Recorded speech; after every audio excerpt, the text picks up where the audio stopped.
এই ইনসানিয়াত বিপ্লব বাংলাদেশের যে মানবতা এবং অন্যান্য যারা মানবতার কথা বলেন, আসলে এখানে কি কোনো তফাৎ আছে? যদি থাকে তাহলে সেটি কি? অনেক আকাশ পাতাল তফাৎ আছে। তারা মানবতা বলতে মানুষকে ত্রাণ বা কিছু দয়া করা, করুণা করা, এগুলো বুঝান। এগুলো ভালো কাজ, কিন্তু আমরা মানবতা বলতে যেটা বোঝাচ্ছি সেটা প্রথমত হচ্ছে মানবিক মানুষ, মানবতার সমাজ, মানবতার রাজনীতি এবং মানবতার রাষ্ট্র।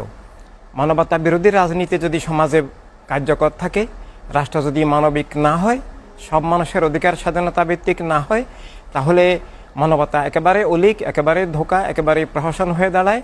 সেখানে মানুষ যার যার বিশ্বাস নিয়ে চলতে পারে না, রাষ্ট্রের হক সবাই পায় না, সেখানে একক গোষ্ঠীর দস্যুতা কায়েম হয়, খুন-জুলুম, অবিচার, পাশবতা কায়েম থাকে, তখন মানবতা ধ্বংস হয়। তাই আমাদের এই মানবতা আত্মিক, রাজনৈতিক, পূর্ণাঙ্গ মানবতা। আর তারা যে অন্যান্য মানবিক সংগঠন দাবিদার, তারা যে মানবতার কথা বলেন, সেটা মানুষকে কেবল কিছু করুণা করা, মানুষকে দয়ার পাত্র করা, মানুষকে ভিক্ষুক বানিয়ে রাখা। আমরা মানবতার অর্থনীতির মাধ্যমে সব মানুষ যেন আল্লাহ রাসূল সাল্লাল্লাহু আলাইহি সাল্লাম প্রদত্ত জীবনের অধিকার, সম্পদের উপরে মালিকানা পায়, আমরা সেই পূর্ণাঙ্গ মানবতার কথা বলছি।